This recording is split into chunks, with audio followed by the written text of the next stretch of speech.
Welcome to the She's So Bossy podcast with Jaci, Russo, and Melissa Bowen,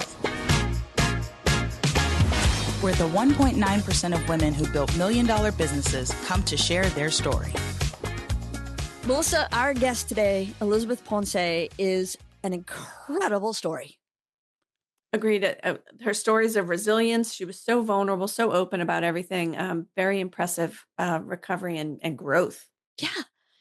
The growth is what's amazing to me. You know, we seek out these women who have built their businesses up over $1 million, which that comes with a set of challenges in and of itself. But her list of challenges and how she's been able to persevere and then continue to grow and then to double again this year, I am blown away. And in the construction industry, as a woman-owned construction. Like it's hard? I mean, yes, the most male-dominated industry ever. Mm-hmm. And to create the awards platform for women in construction is incredible, and engineering. Yeah, incredible. Yeah. No, it's all good. So y'all stick around and listen to her and her story because you will not be disappointed. Elizabeth, welcome to the podcast. Thank you. I appreciate you having me. Well, I appreciate you making time for us. You are a busy lady. Yes, but we always have to make time for those that absolutely can benefit from our time. So I'm so pleased to be here today. Well, I appreciate that. And I'm honored that you took the time to be with us. I was thinking maybe if you're okay with it, we would start with kind of who you are and what you do. So talk to us a little bit about your construction company and the work y'all do. Sure. So I've been in business now for 20 years. I own a construction company. I was actually an admin for about a couple of years for a abatement contractor in 2004. And so when I left that company, I was looking for a better job because I wanted to get paid more, but I don't have any higher education. And so my dad said, why don't you start your own business and I'll let you borrow the money. And so he did. Took $5,000, bought the insurance, bought the licenses that were required, and started the asbestos abatement contractor company.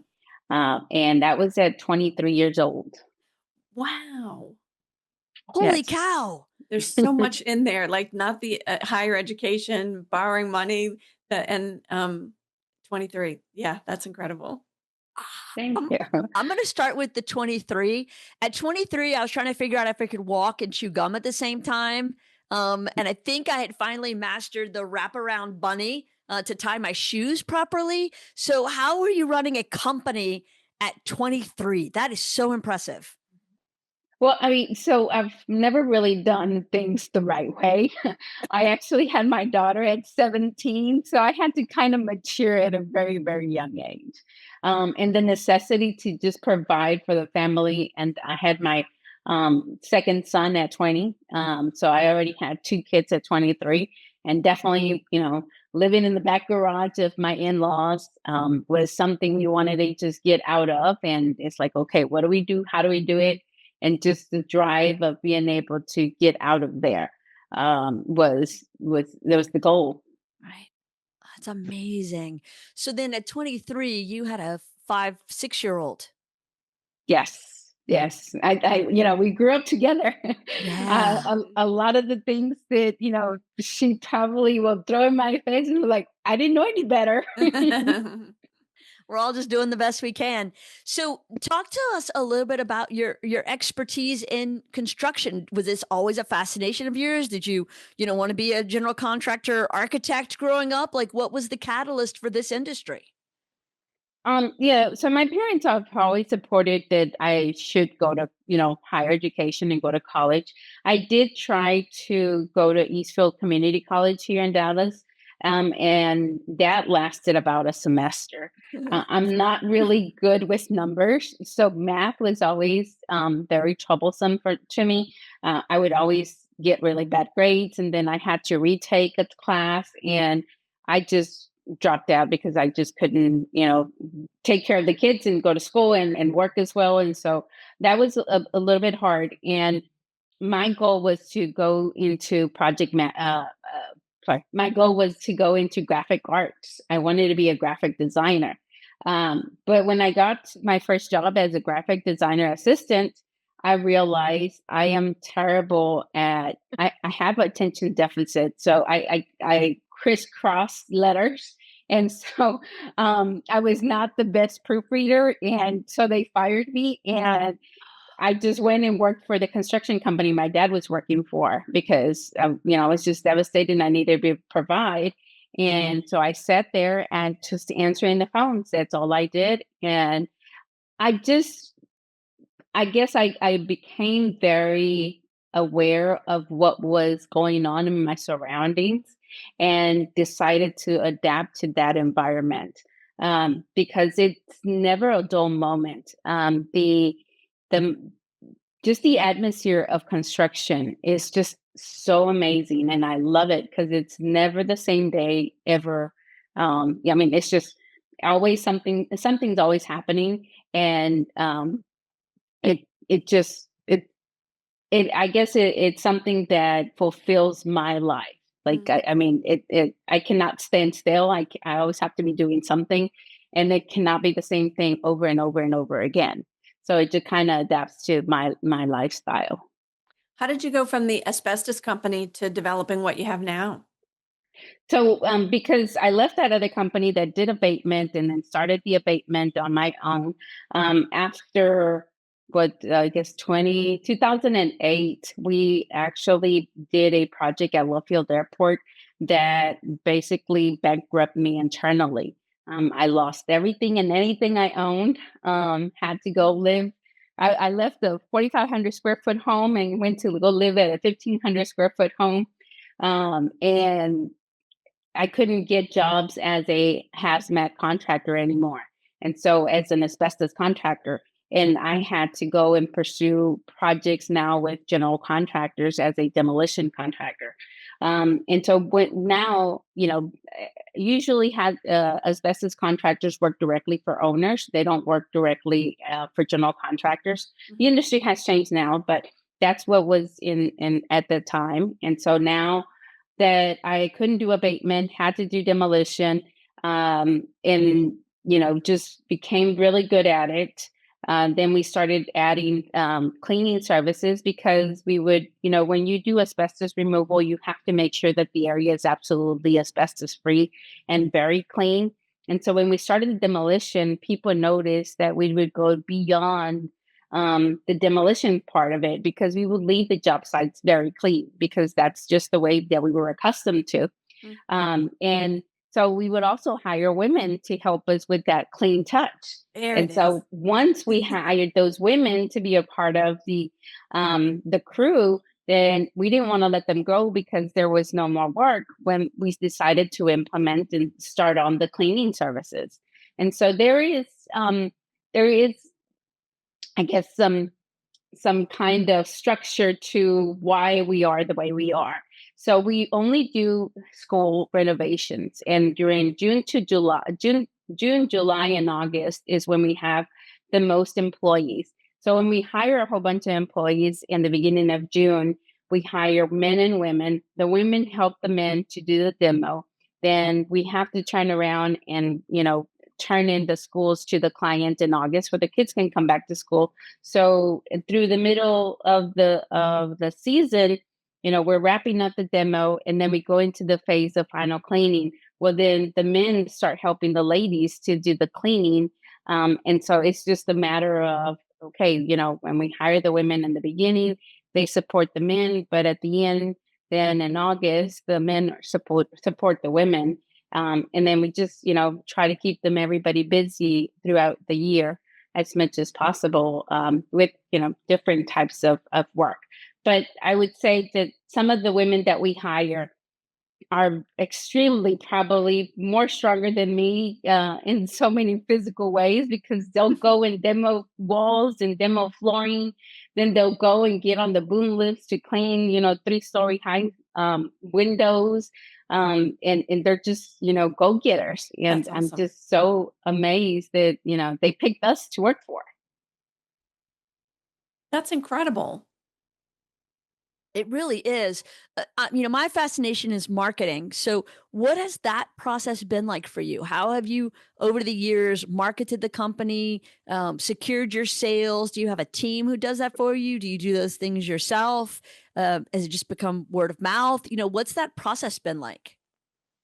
So as far as marketing, we don't do marketing. People do ask me, do you have somebody in house that does your LinkedIn or your Facebook or your posts? No, I mean, now I have an assistant that does help me and support me in that. But I mean, we just post and make it, kind of personable or relatable to other companies or to other individuals. And that just helps us, kind of build the reputation out there. And we do just expose everything and anything, the good, the bad, and the worst, because there is not a perfect company out there that doesn't struggle. And I think that the authenticity is what has really taken us to the next level and why people continue to call us. For our listeners who are hearing Elizabeth's modesty, I need y'all to know she has over 13,000 followers and people listen to what she has to say on LinkedIn. So you're not just posting, you have done some really good things the right way. And I want to acknowledge that because that's hard to do. So good on you. Thank you. Yes. And I love that you've kept it authentic because that really just aligns with your values and helps people know who they're getting to know and who they're hiring. So I love that too. Yeah, it resonates with people, Elizabeth. So that's good. That's a good job. What's your HR process like? Do you have a line of people out the door waiting to come to work for you? Do y'all have to really work hard to recruit new people? Do y'all do a lot of onboarding and training and professional development? What's your setup? Man, that's a lot of questions. I know. I'm sorry. That's literally my job in this podcast is to ask questions. So we are extremely blessed to have, yes, a line at the door every single time that we post or we put the word out there we're hiring. A numerous amount of people signed up. This summer, we hired about 160 employees at the peak part of the season, and we had a wait list of about 80 people that wanted to join our team. So every year we just put it out in the social media. We do post to our current employees, that we're hiring, and most of those employees are the ones that send the referrals in. And a lot of people, they already know that we have a peak season and they come back for just the season, seasonal jobs is what we call it. But we try to make the environment as best as possible for them to enjoy working here and want to come back or can refer somebody. So when they come into the door, fill out an application, we send them through a background check. And then Norma gives them an hour in orientation. Then we send them to the school's orientation. So you get at least 3-hour orientation before you go out to the job. But anytime that we get a first walk-in into our facility, we make sure that we partner them with the right people. So we have several supervisors or foremen that will take them under their wing and show them, this is what you need to do. So we start them out with just taking out the trash with the wheelbarrow and cleaning. Then we'll, give them free range to go and demo walls and just kind of build themselves up through the company. But it sounds like a personal connection from right when they walk in the door to when they get hired to being oriented to the company. Yes. So many companies that I talk to on a regular basis tell me nobody wants to work. They can't get anybody to apply. They're struggling to fill positions. And when they talk to me about that, Elizabeth, all I can think is you haven't built your brand. You haven't built a reputation for being a good place to work. Your current employees aren't out there talking about how great it is to work at the company because they're going to be your best recruiters. So you just checked every one of those boxes for me. So thank you. No, you're absolutely right. I mean, your employees, I always say, because after the Love Field Airport project that brought me down, my saying is that your employees will make you or break you. Yep, absolutely. 100%. You talk a lot about resilience, Elizabeth. How do you feel like you got that instilled? How have you put that into practice? How do you teach that? How does that show up in your company to make you so successful and to bounce back from some of the things that you've experienced? Well, I mean, so everybody, I believe, and I mean, maybe you being a therapist, I believe that everybody wants to feel like a winner. Everybody wants to feel like, I was a part of this success. Everybody, just wants to be successful in life. And I truly believe that, making our employees feel that way. I mean, sometimes, I'll send out videos internally where the ladies go in and do final cleaning and the kids go into the classroom and see like, wow, this is such a beautiful classroom because it's new. But you should have seen it, a couple months ago. It was, walls were being built and there was a big mess. But just to be a part of, somebody that's going to sit there and learn and feel so in a so clean place and new place, and just that motivation to that kid to be able to be better in life.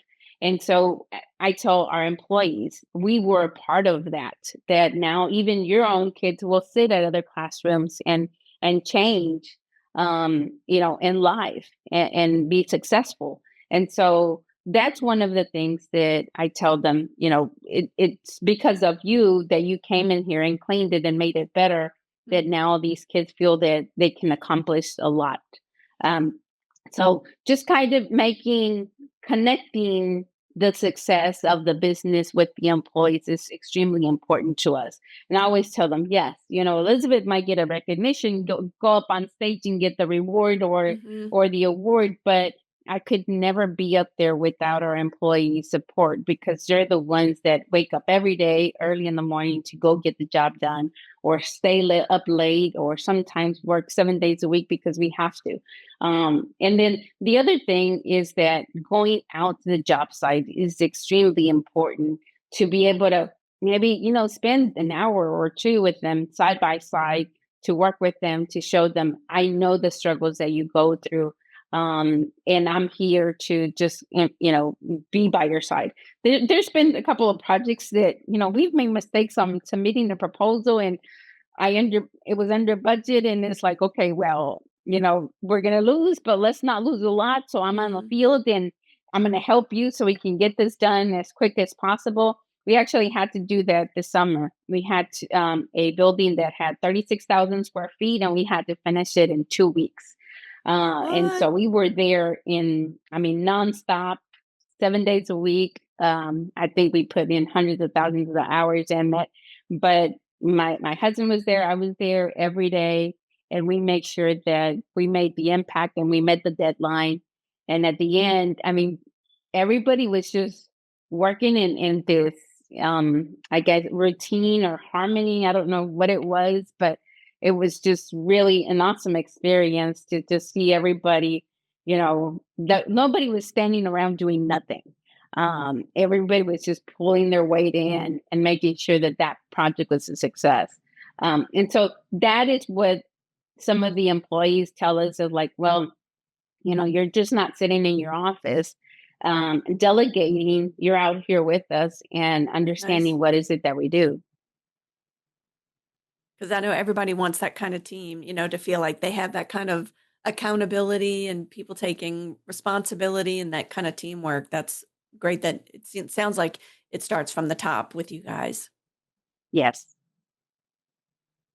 Elizabeth, when I think about, building the business, I remember the year that we crossed that 1 million mark and how it changed my perception and the perception of the team and our community. What was that like for you? What year was that? And how did it change how you ran things? So I want to say, when I first started, it was sort of I hardly remember. Mhm. I guess I was a spoiled little kid that had a company and didn't really take, I took everything for granted. I really, really did.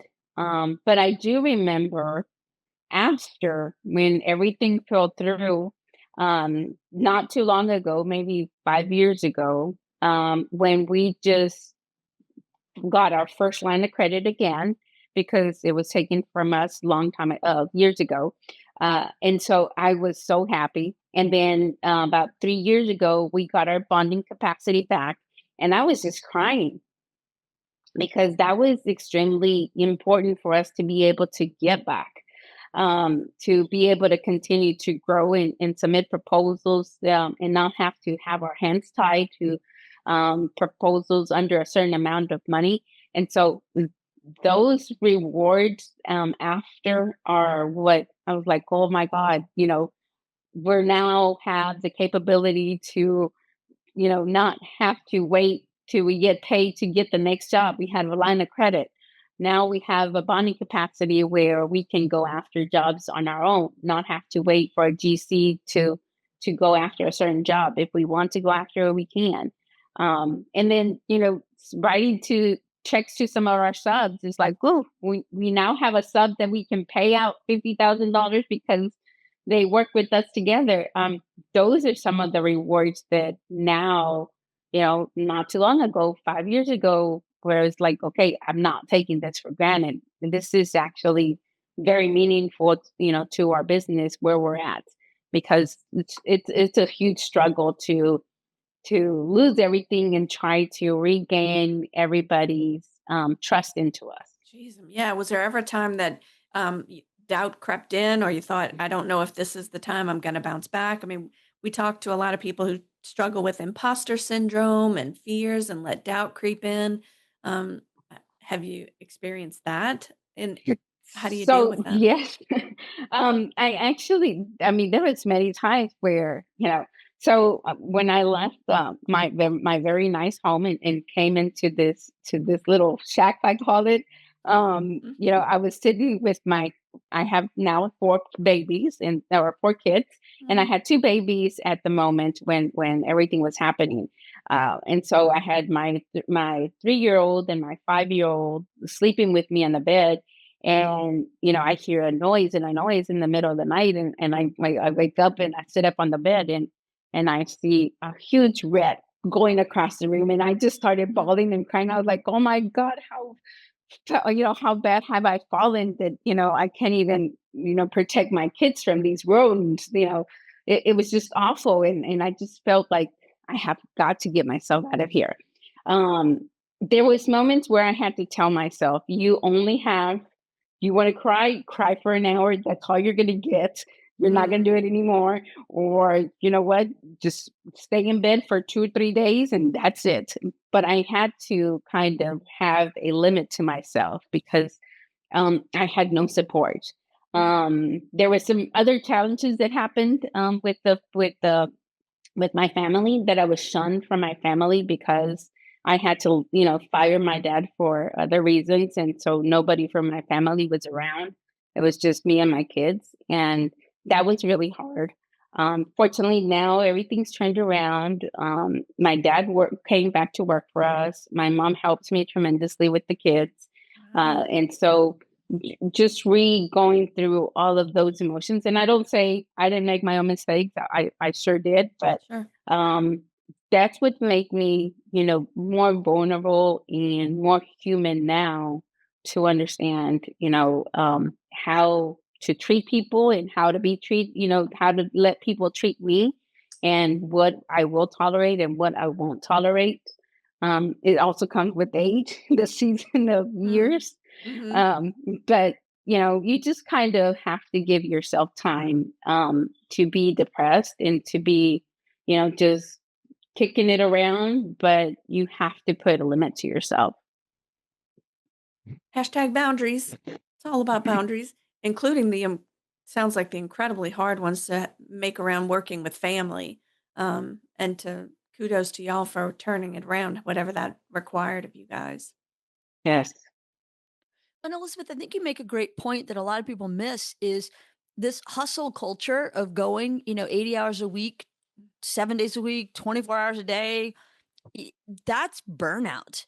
And so if we don't take time for rest, if we don't take time to recharge, if we don't take time to have fun in our lives and play, what are you doing it for? No, definitely. So my kids know that we don't take summer vacations because that's our peak season. From June to August, there is absolutely nothing that is fun about, our family. We dedicate to work. But once everybody's back in school, and even our employees, we make sure that they only work a maximum of 40 hours. An average every now and then we do put some additional hours in, but I do ask everybody to go home by 5:30 from the office. Sometimes they don't listen and they stay here until 6 or 6:30. I'm like, come on, girls, keep go-" but they just so Dedicated. are focused. They want to make sure they get it done. And even on the field too, we accommodate because we want to nurture that family around them. Hey, okay, well, you did work, all of summer, and unfortunately you weren't around, but now the rest of the year you got soccer games, you got whatever family things you have to do. We want to be able to for them to enjoy it because you're right. I mean, somebody that overworks, you kind of get burned out and you don't produce as much, and you have to give yourself some time out, whatever that might be. You might not have a family. You might, hey, just go hang out with your girlfriends or just Mhm. go hang out with Netflix. Right. I love doing that. Every now and then, just go do some time for you, and just schedule it, make it happen. Unfortunately, I can't go get a facial every week. I want to go get it done, but I do it at least every other month, and that is something I secure, and nobody's gonna make me change it. Good for you. That's awesome. I love that for you. So as you've grown and expanded, I would imagine you've had to hire key employees to take on more and more responsibilities so that you're not the bottleneck. How has that been for you? Have you been able to let go easily? Is it really hard for you to let go? Do you still have everybody report to you? Have you built a middle management in place? How's that structure look as you've built the company? Good question. So for the last 19 years, it was only like three of us. It was my Jesus and Norma and myself. And yeah, I would give like too much to Norma to handle, but I trusted her, and I didn't trust anybody else. But at the beginning of this year, this is our second year on a mentor protege program with McCowan Gordon. And they sat me down and said, Elizabeth, you need a business plan. You're doing great, but let's put it in writing and let's forecast what your future is going to look like. And so I was like, okay, well, this is another checklist. Let's go ahead and do it. Sit down and do it. So I took Norma and Jesus with me, and we sat down and we did it. And it was an eye opener. Why does Elizabeth have to wear all these hats? Why do And they said, well, why don't you hire a person here? And I was like, well, we can afford it. We just can't. I can't bring another salary in. Well, if you structure it correctly, you will be able to. So they set a plan, helped me to put a plan together and do it in baby steps. So we brought an accounting person to help us. Good. Then we had Giselle already with us, just kind of answering the phones and helping us. And in the process, she would go to pre-bids and attend some of the meetings. And then so Jesus sat with her and started teaching her how to do estimating. And now she's a full-blown estimator. She learned everything from him and me. And so she's taking on that position now. And then we brought in Maribel, project manager, to help us with the management of the general contracting projects. And then we brought Jacqueline as well. And so just having all those ladies support us in the office has taken a lot of responsibilities from me directly, where we just, okay, well, you're asking about this, let me refer you to the right person. And now I can focus more on the sales part. So last year, our sales were 3.4 million without the business plan, without any forecast. And this year alone, we're in November, but we're already projecting to close the year at 6.5 million. Congrats. So we doubled because of the staff that we brought on board. Wow. Now we're capable of doing so much more, and I am not as stressed out. So yay, win.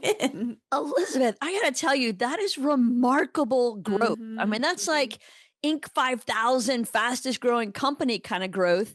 And I think it's such a great lesson to people that when you try to do everything, there's only so much you can do. Right. When you can systematically and strategically bring on talent, people who have different talents than you, more time in the day than you, that's really how we grow. We can't grow only on our own efforts. We have to have that team. And congratulations for realizing that and seeing it to such fruition this year. That's amazing. No, I mean, I actually had a meeting with McCown Gordon last week, and they said, "Okay, are you going to work on your plan already?" Because we started in November, and I said, "Yes, we've got a date set. We're going to brainstorm, and we're going to do it." And I'm not saying that it has to be perfect and by somebody professionally, but as long as you just put it in writing and put it in front of you, put a little post-it on your this is where I want to be, and things will happen. Yeah if you don't write it down, it's just a dream. It's not a plan until you write it down. Yes. What's the next vision or iteration of your company, do you think? Do you have next step goals? So right now we want to be able, I feel that we have conquered the demo and abatement services and cleaning. And so the next thing that we want to become strong at is the general contracting. We've done 2 projects. So the very first project that we did for the school district, Jesus and I managed it. He program managed it. Our, super, he was out on the field and I was in the office managing the paperwork side of it. And now Maribel has come in and helped us with that. So we want to be able to structure a team to focus on general contracting projects for school districts.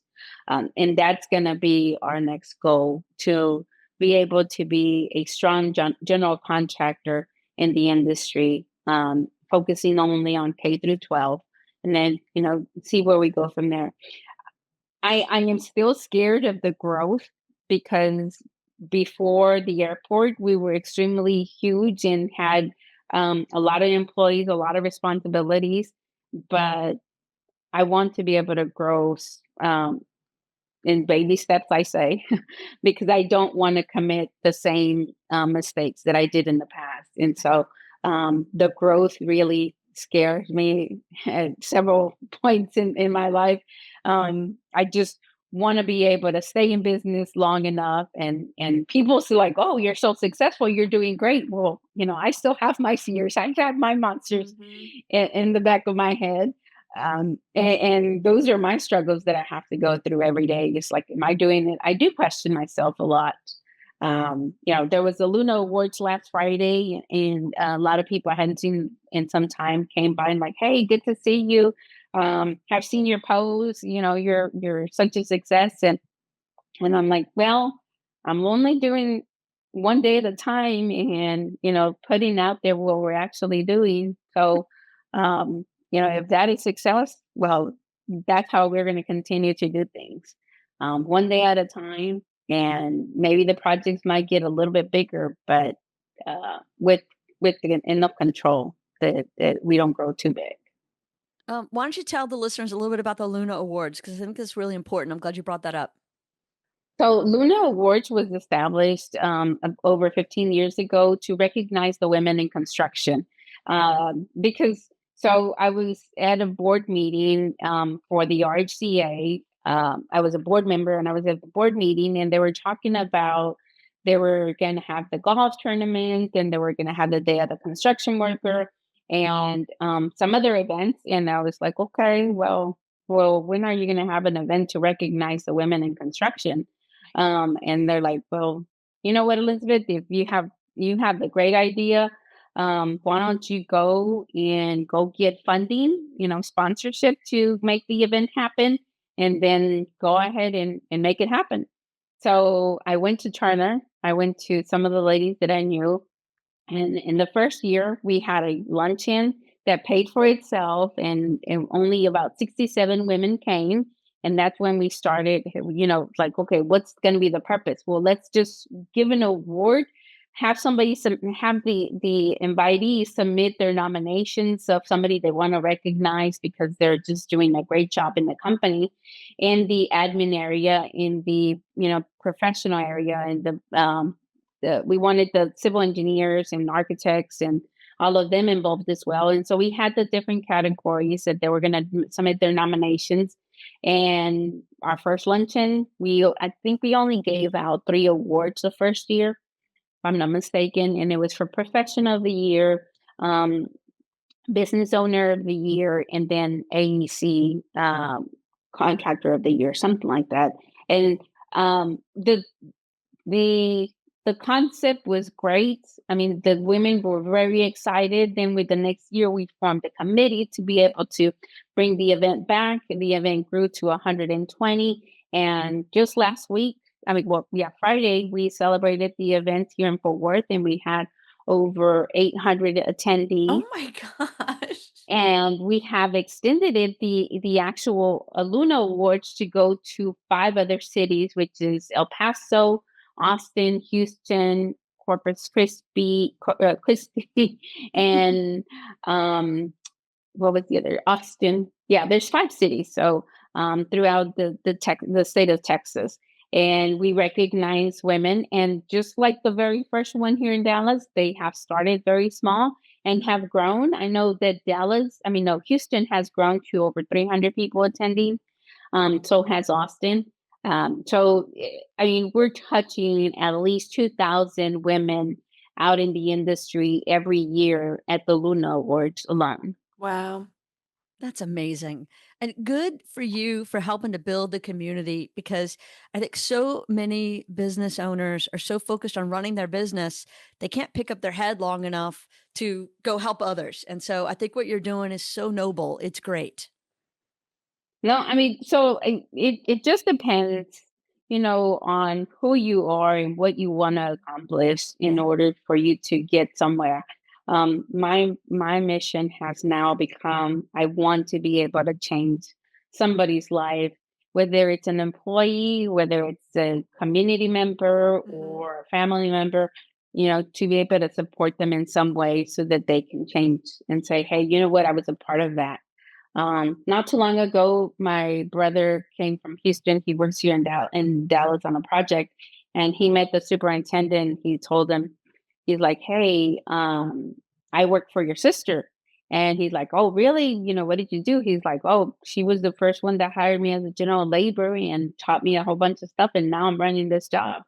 And he's like, Robert called me. He's like, you did that? You know that? And I was like, yeah. I know him. I know exactly who you're talking about.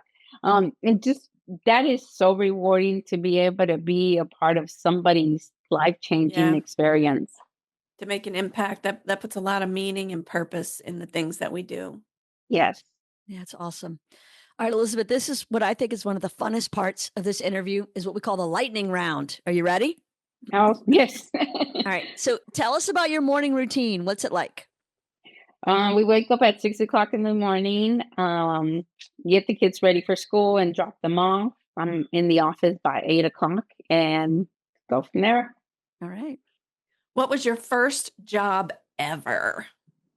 Worked at Eckerd, which is now, I think, Walgreens. I don't know who bought them out. Yeah. The K&B or the, Yes. As a cashier.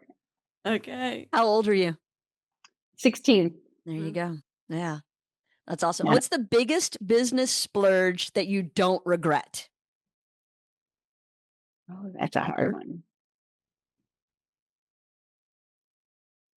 I don't know. Okay. Is it a whole bunch of people you hired last year? Or did you buy a plane? Like, what you been doing? A forklift? No. In the past, we've given out maybe match the the once a year bonus, like match Okay. your check. And this year we actually implemented 3 bonuses. So we got a spring bonus, a summer bonus, and now we're going to have a end of the year bonus. And so that's something that we have now implemented. And it's a lot of money, but we don't. It's an investment for our employees. Good. Yeah, I would say that would be one of them. That's awesome. Congratulations. Okay. What was the last thing that made you feel powerful? I think the Luna Awards, this past Friday, to see all of those women and men in one ballroom, recognizing all of these women. That's awesome. What's your go-to pump up song? Like, what do you play when you just need to get yourself fired up?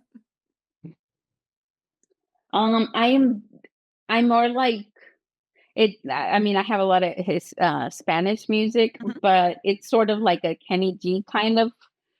I mean, that really Elizabeth. having that in my background is like, oh my God, I can accomplish whatever. So it's very soothing type of a music that I have to have in the background. Oh my Elizabeth, God. I don't know if you can see our faces because we can't see yours, but if you could have seen Jackie's reaction to your saying, it's kind of like a Kenny G. I mean, I was hoping for some, Miami Sound Machine or Bad Bunny or something like that's got a beat to it, and you're telling me Kenny G. No, I mean, because there's so much noise. I'm more of a let Ah, me feel just at peace, and I will. I mean, just get all so right. much going on. If I sit at my desk and my email is like so full of things, I put that in the background, and oh my God, I Yeah. go to town. Okay, Because I'll get it. I mean, she Gloria. did say, didn't she say you have ADHD, right? Did you say? Yes. Yeah. So that's something that can probably streamline all those thoughts. That makes sense. Gloria Stefan will be hurt, So- but I'm sure she will recover. Do you have a book that you think every leader should read? I don't read a lot. I should, but I don't read a lot. There's actually a small group of girlfriends that meet and they put books out there like, Elizabeth, have you read this? No, I don't. When I do have time, I mean, I rather just hang out with my boys. They're 10 and 12. Oh, And so we do a lot of Legos together. This past weekend, we watched a couple of movies. So I'd rather just spend time with them than isolate myself to read a book. heck Nice. yeah. Well, it sounds like, I mean, with your mentorship, with the relationships that you have, and this is kind of what I like to do. It's like, tell me what you thought of that book, and then I don't have to read it. Yes. And it sounds like you're more of the doer than the reader anyway. You're just going to go do the thing. Yes. My husband has a hard time with that because even for instructions on anything that we buy, I was like, he gives me the manual and I'm like, just put it aside. And he's like, but you have to read the instructions. And I'm like, no. And so sometimes things take me a little bit longer because I have to undo them and redo them. But I never had to touch the manual. That's funny. That is awesome. That's awesome. What's the most bossy thing you've ever done? I don't and see that's the thing. Why are you asking a bossy person that question? Because I don't think I'm bossy, but everybody else does. I would say I don't really boss them. I just get out of my way, let me do it. And then they start following me. And then that's when the bossing is like, okay, well, now you're part of, hey, I took the mop away from me. I started mopping. Well, now you're mopping behind me. Well, okay, you know what? You go to that area, I'll go over here. And then that's when the bossiness kind of kicks in. Uh-huh. In the doing. Yep. What would be one word you would like people to associate with your leadership? Man, you guys are sending some hard questions. Sorry. Just, I guess, never giving up. Mhm. Never give up. I hear that in all of Or your never, story. never gave up. No, Mhm. no. Mhm. And you've persevered through some big challenges. And so I hope that you take the time every once in a while to look back behind you and just see how far you've come and how many obstacles you've had to work through, around, under, over. It's not been easy. I think a lot of people, when they see someone like you get to a certain level of success, they're like, she's got it made. And all I can ever think is, do you know how much work she had to do to get to that point? Yes. It's funny that you say that, all the hardships that I had to go through. If I really look at what I've gone through, I guess because I had to go through them, I don't look at them as there were so much hardships. Maybe during the time that some of the worst things happened, yeah, I felt horrible, but you kind of become immune to the struggles. Mhm. It's like, okay, well, today this happened, let me go on the next day. I so this we've always had problems with cash flow, always. And this summer was probably one of the summers we also kind of faced it, but not as much. But that's one of the things that they helped me with the business plan. And um, Olga being the first summer with us, she's like, Elizabeth, how are we going to make payroll this week? We've got so many employees, and I was like, oh, we'll get it done. Don't worry. And she's over there stressing out because she's like, it's a lot of money and we have none. But at the end of the summer, I told her, like, you see, we made it. It happened. She's like, I don't know how you probably have more than one angel out up in heaven because I don't know how you did it, but you managed to make sure that we pay payroll every single week. Wow. And we never missed it. And so, but I just saw how stressed out she was, for me and for us. But I became very immune to it of like, it's going to get taken care of one way or another, or, we'll just have to pull some strings here and there. But I never realized how stressful it was until I saw her this summer. And I was like, okay, well, yeah, we don't need to be in this situation. And thank God, because of her now, we have funds to be able to survive at least 6 months, stored away. That's Um, awesome. but it took her support to help me, and she's like, we're not going to go through this again this next summer. And I said, So, okay. Elizabeth, are you telling me that in the course of one calendar year, you've been able to save up a 6-month rainy day fund, or is that just because you can tap into that line if you have to? No, so in the 2 months we made $2 million worth of gross revenue, and we were able to profit at least 700,000. That's And so amazing. Wow. with that profit, it's like, okay, well, we've never, managed the funds correctly. Right. I'm not a numbers person. I'm not the best at it. So I Right. hired somebody, smarter than me to be able That's to help me with awesome. that. That is really remarkable because, as much as all entrepreneurs know that we're in the challenge, we're in the suck. And so sometimes, cash flow challenges, making payroll, dealing with, having to put a new roof on or whatever tomorrow's problem is going to bring, that is a level of constant worry and anxiety. And when you can put away 6 months in a reserve fund, you could sleep at night, actually. That's awesome. Yes. That has been life changing for me this year. Yes. Where, one of the things that I talked to my business bankers, he's like, hey, do you want to put it in a CD or you want to put it in a platinum savings account? And I was like, for what? Why? And he said, so you can start earning money, interest. And here 20 years later, I'm still learning, Right.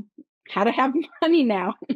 Always learning and Yeah, hire someone always. good with numbers. Yes, Yeah. always. So, Elizabeth, if you weren't doing this, what would you be doing? Um, Probably some other entrepreneurial job. My grandparents, as I was a little girl, would always take me with them to the flea market and just be there selling used clothes.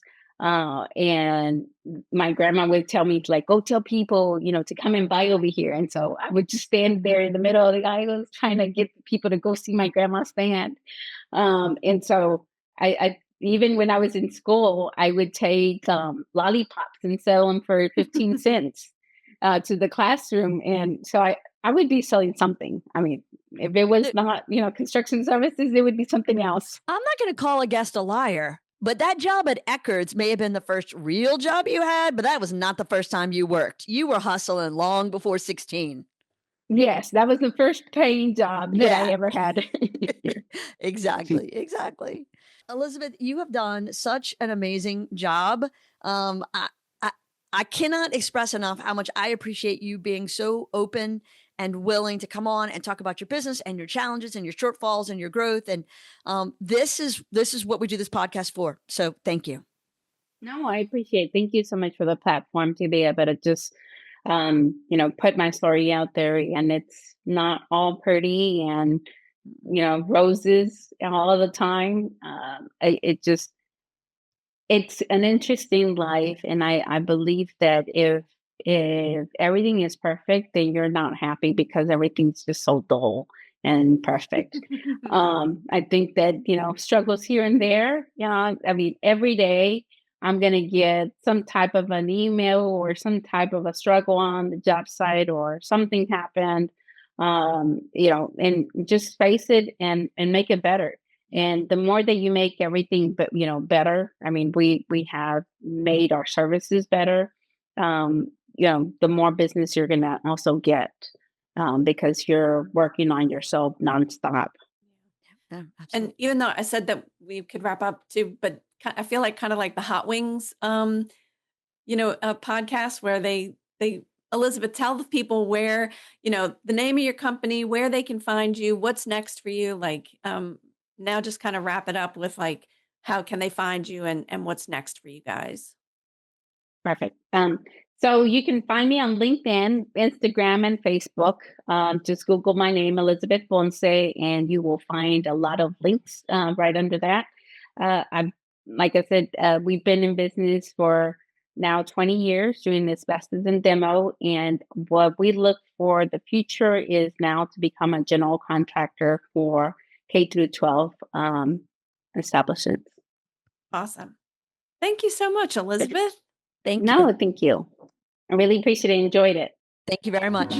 Bye.